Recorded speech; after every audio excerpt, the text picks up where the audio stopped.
You won't believe Sean Diddy Combs is going through this right now at the Metropolitan Detention Center in Brooklyn, New York. Diddy's life is now a living hell, with experts debating the star's endurance and making chilling predictions about his future. What happens next for Diddy? Will he be able to use some tricks to get free? Watch until the end of the video for the answer. Recently, former Married at First Sight star Timothy Smith, who spent time in a U.S. federal prison, offered a stark insight into the reality of prison life, especially for high-profile individuals like Sean Diddy Combs. This is not really an exaggeration. Smith painted a bleak picture of the conditions the hip-hop mogul may be facing during his time behind bars. Despite Diddy's immense wealth and global fame, Smith emphasized that none of this would grant him any special privileges within the strict restrictions of the federal prison system. According to Smith, the idea that money or status could buy comfort or favor in federal prison is a misconception. His money and wealth won't get him any benefits, Smith stated, making it clear that no matter how much influence Diddy may have on the outside world, behind the prison walls, everyone is treated the same. Federal prisons, unlike other systems that may offer varying degrees of luxury or privilege based on local rules or bribes, are notoriously rigid in their policies. It operates under strict regulations designed to minimize any form of inequality among inmates, meaning that someone as wealthy as Diddy is subject to the same harsh conditions as any other prisoner. Smith's comments draw from his own time in the federal system, where he witnessed firsthand how even those of high social status were forced to adapt to a life stripped of the comforts they were accustomed to. In the federal system, it's so limited. You don't get extra privileges because you're rich. You're allowed a few basics like a tracksuit and sneakers from the commissary, but that's about it, he said. This stark reality highlights the lack of luxury and the minimal provisions offered to prisoners regardless of their financial means. One of the few allowances prisoners are given is the ability to purchase a limited range of items from the prison commissary. While this might include simple comforts like a tracksuit or sneakers, Smith explained that even these small conveniences are hardly a substitute for the opulent lifestyle someone like Diddy is used to. The rigid control over what prisoners are allowed to own ensures that no inmate, no matter how wealthy or famous, can circumvent the system to make their stay more comfortable. Smith also revealed that any attempts to hoard or stockpile items could result in serious consequences. They do raids, and if you try to stockpile, they take everything, he noted, referring to the regular searches conducted by prison guards to ensure that no inmate is accumulating more than they are allowed. These raids are part of a broader effort by prison officials to maintain control and prevent any inmate from gaining an unfair advantage over others. For someone like Diddy, whose wealth might tempt him to try and bend the rules, these measures are in place to ensure that he is held to the same standards as every other prisoner. However, that's not all. According to Smith, Diddy is likely being held in what is known as a management unit, a section of the prison that is designed to segregate certain inmates from the general population. These units are often reserved for inmates considered high risk or those whose presence in the general population could create disruptions. Isolation is central to the experience of being in a management unit, and it appears that Diddy is not only physically separated from other inmates, but is also deprived of many of the small comforts and distractions that might make prison life more bearable. He's in the management unit, so no, he doesn't have access to other inmates, Smith explained. This means that Diddy is likely spending most, if not all, of his time alone, with little opportunity for human interaction. One of the misconceptions about prison life, according to Smith, is the belief that inmates have access to certain amenities like televisions or radios. For many on the outside, this idea can create an illusion that prison, while certainly restrictive, still offers a few modern conveniences to help pass the time. However, Smith was quick to dispel these myths, particularly when it comes to the conditions in a management unit. People think there are TVs and radios, But where he's at, there's nothing, not even a radio, Smith revealed. The stark reality of this type of confinement is that prisoners are left with little more than their thoughts to occupy their time. In such a setting, the absence of any form of entertainment or connection to the outside world can be psychologically challenging, making the experience of isolation even more intense. For Diddy, a man accustomed to the constant stimulation of his celebrity lifestyle, this level of deprivation would be particularly jarring. In the management unit, inmates are typically allowed very few possessions. Smith noted that Diddy would likely only be permitted to have a Bible and perhaps one other book per week. "You get a Bible and one book per week. That's all," Smith said, emphasizing the severe restrictions on intellectual and recreational activities. For someone used to a fast-paced world filled with music, media, and constant communication, the forced simplicity of life in the management unit would be a harsh adjustment. Communication with the outside world is also highly restricted, further amplifying the sense of isolation. Smith highlighted the strict limitations placed on phone usage in federal prisons, which applies to all inmates, including high-profile individuals like Diddy. "You only get 300 minutes a month on the phone," Smith explained. While 300 minutes may seem like a reasonable amount of time, it quickly becomes insufficient when spread over an entire month. If an inmate uses the phone for 30 minutes a day, for example, they would exhaust their monthly allowance in just 10 days, leaving them with no phone privileges for the remaining 20 days of the month. Smith's explanation paints a grim picture of how limited communication can create a sense of abandonment and isolation, even from loved ones. "Sometimes you run out of minutes within the first week and then you're just left talking to yourself," Smith said. This restriction on communication would be particularly challenging for someone like Diddy, whose life outside of prison is characterized by constant interaction with business associates, friends, and fans. The isolation, both physical and emotional, would be a stark contrast to the connected world Diddy is used to. Smith explained that while many might assume that Diddy's fame could grant him certain privileges, the reality is starkly different. "Even if he was in the general population, there's not one cell, one TV," Smith said, emphasizing that even in the less restrictive parts of the prison, amenities are severely limited. Rather than a situation where inmates can have personal access to items like TVs, federal prisons generally have communal televisions, and these are not always easily accessible. Smith described how these limited resources are often a point of tension, particularly because they are segregated by race.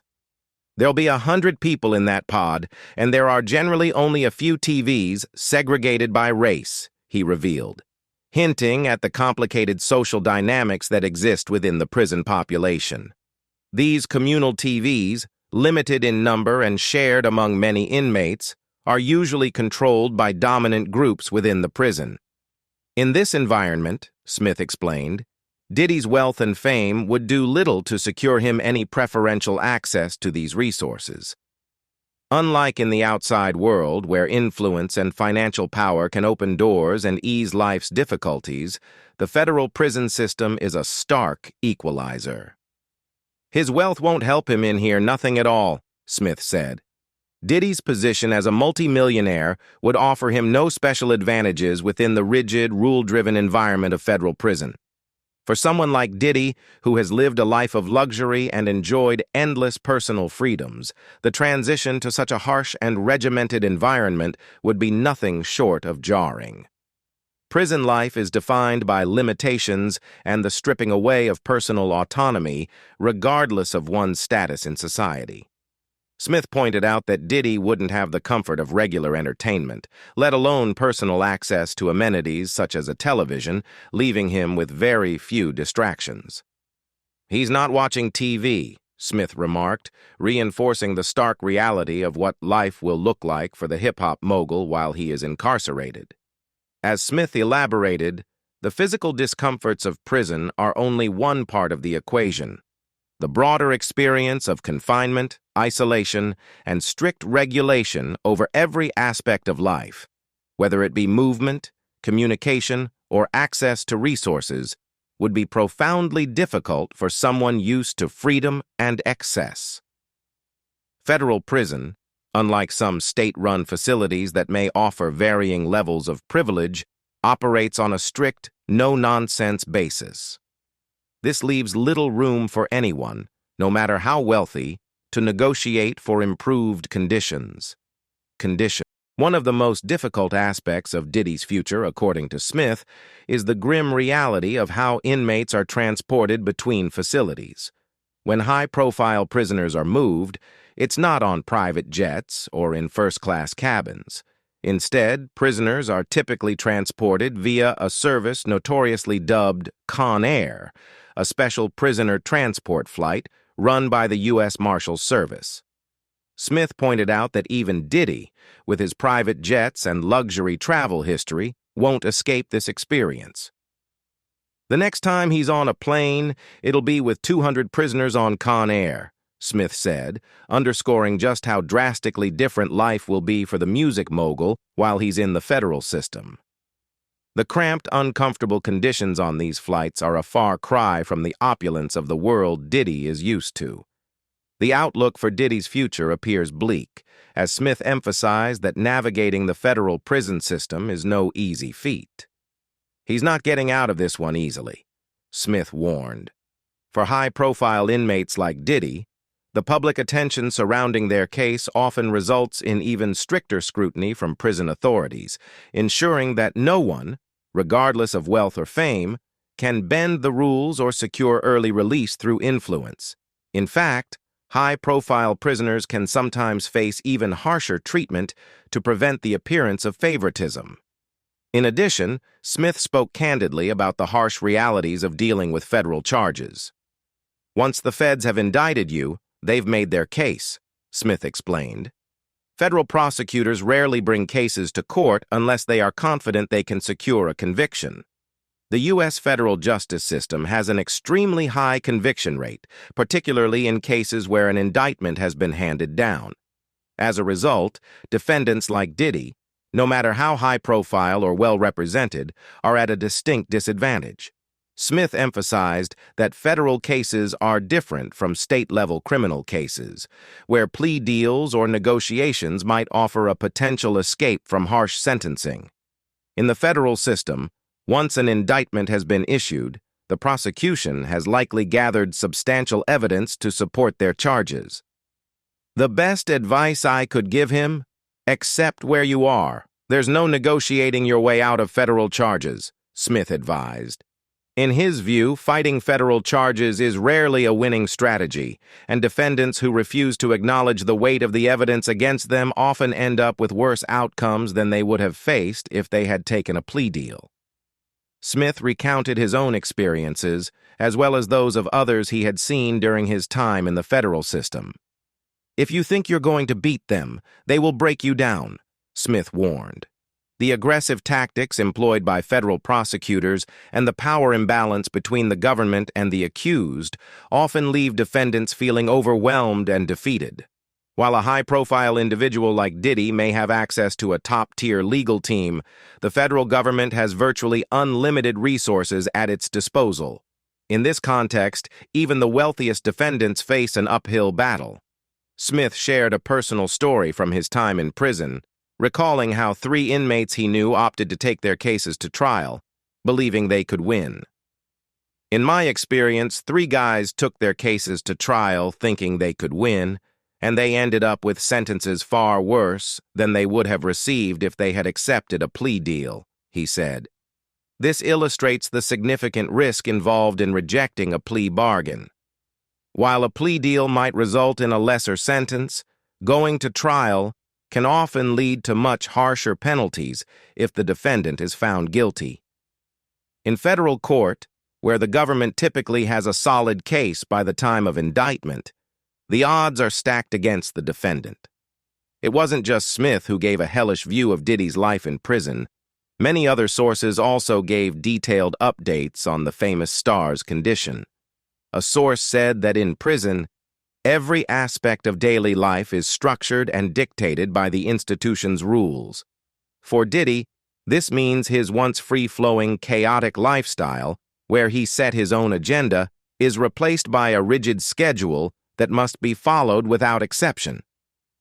Prisoners at MDC adhere to a strict timetable that begins with a 6 a.m. wake-up call. Whether he's ready or not, Diddy, like all 1,217 inmates, will have to rise early and face a day devoid of the creature comforts he's used to. One of the biggest adjustments for Diddy will likely be the loss of his personal chef, who once provided him with gourmet meals tailored to his preferences. In stark contrast, the food in prison leaves much to be desired. Prison menus are designed for efficiency and cost-effectiveness, not for taste or variety, and Diddy will have to adjust to eating meals that bear no resemblance to the luxurious fare he once enjoyed. As described by a former inmate, the meals at MDC are bland, often unappetizing, and far from nutritious. There's chili, shredded chicken with rice, and Wednesday is murder burgers, a thin patty like shoe leather, said the ex-prisoner, describing the less than appealing weekly menu. Breakfast at MDC consists of simple, no-frills options, such as oatmeal and bran flakes. For someone like Diddy, who likely started his days with fresh fruit, organic ingredients, and artisanal dishes, this bare-bones meal will mark a significant change.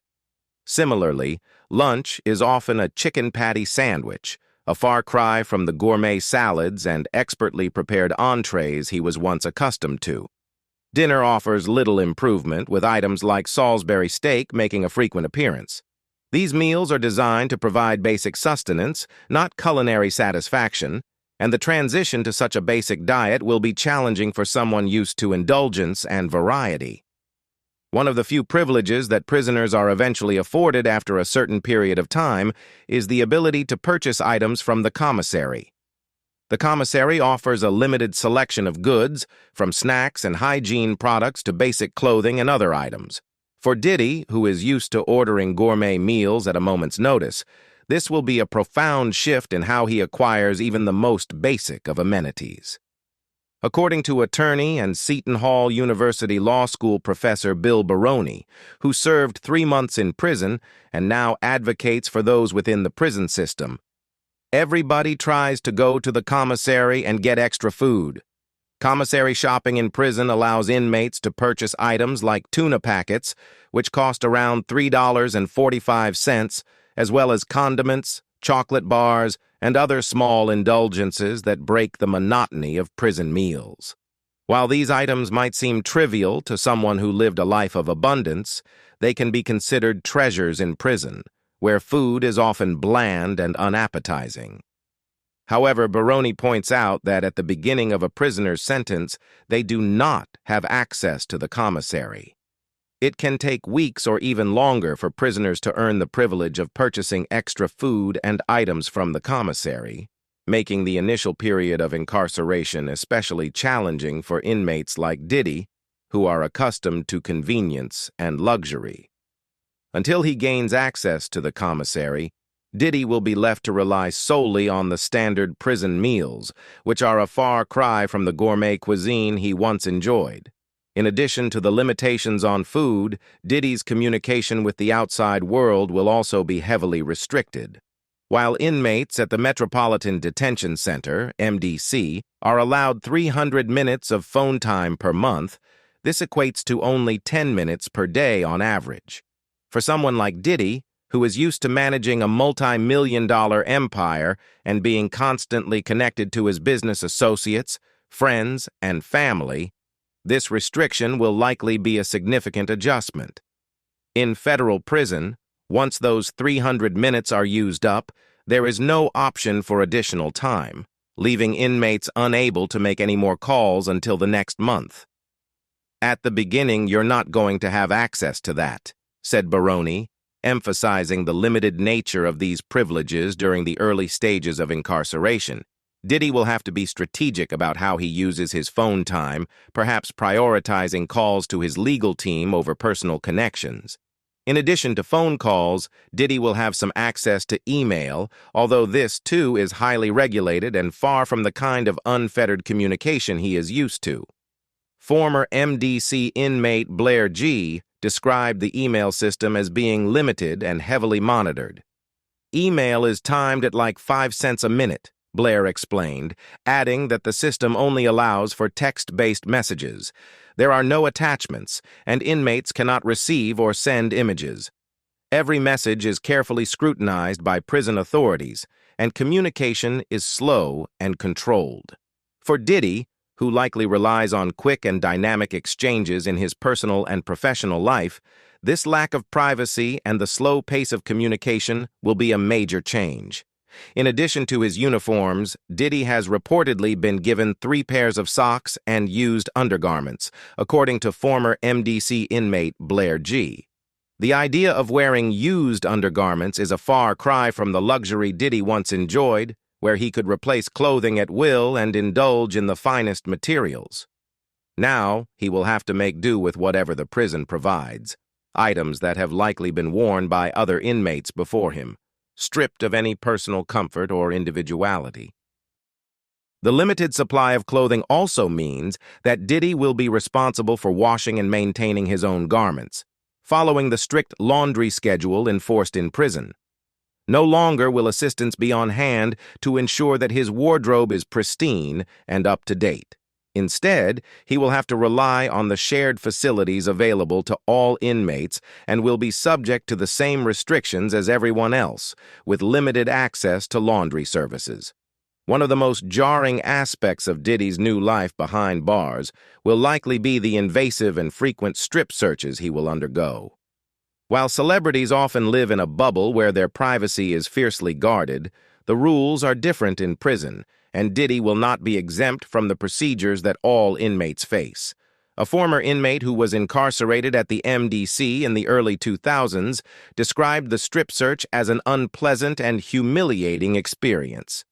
"You're subject to a strip search at any time," he explained. "You're going to take off all your clothes. The guard is going to check your mouth. He's going to tell you to turn around, bend over, spread your butt, cough, turn back around, and lift your genitals and squat." The question now is, what will be Diddy's tragic fate in the future?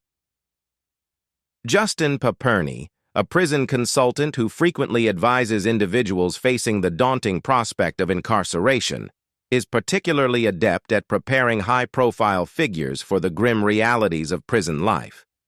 In his role, Paperny helps clients, including those of immense wealth and influence, come to terms with the stark shift from their privileged lives to the restrictions and harsh conditions of prison. His expertise in this area speaks to the fact that no amount of money, fame, or power can fully insulate someone from the severe consequences of a criminal indictment. One of Paperny's key observations is how shocking the transition to prison can be for anyone, regardless of their financial status. However, this shock can be even more profound for someone of extreme wealth and notoriety, such as Sean "Diddy" Combs. When an individual has spent years surrounded by enablers, assistants, and a legal team that may present an overly optimistic picture of the situation, the abrupt reality of incarceration is often more difficult to accept. When you're rich and famous, you tend to have a lot of enablers around you who tell you what you want to hear, Paperny explains. In Diddy's case, it is possible that he has been reassured by legal advisors that the charges he faces can be mitigated or that securing a bond is merely a formality. This false sense of security, Paperny implies, may have left Diddy unprepared for the seriousness of his legal troubles and the possibility of being remanded to custody. The question of whether Diddy will be granted bond remains uncertain. According to Paperny, while it is still possible that Diddy could secure a bond, it would likely come with heavy restrictions. If he is granted bond, he may face home confinement under strict monitoring, including wearing an ankle bracelet and being unable to leave New York. For someone like Diddy, who owns luxurious properties, some might dismiss home confinement as an easy alternative to prison. However, Paperny underscores that this case is different from the typical white-collar crime cases where such conditions are often perceived as more lenient. When comparing Diddy's charges to typical white-collar offenses, Paperny makes a clear distinction. In white-collar cases, headlines often emphasize the potential for lengthy prison terms, sometimes suggesting sentences of 40 or 50 years. But in reality, defendants are often sentenced to much shorter terms, perhaps 18 months to 2 years in minimum security facilities. Paperney points out that these cases, while serious, rarely result in the kind of harsh sentencing implied by the initial charges. Diddy's case, however, is far more severe. The allegations against him, racketeering, fraud, and arson, carry real weight and the potential for substantial prison time. When they say 30 or 40 years, that's no joke, Paperney says, emphasizing that Diddy could be looking at spending decades in a higher security prison if convicted. What do you think about Diddy's hellish life in prison? Leave us your comments in the section below. We hope you have found this helpful video. Don't forget to leave a like, share, and subscribe to the channel if you like it. Thank you for watching this, and see you in the next videos. Goodbye.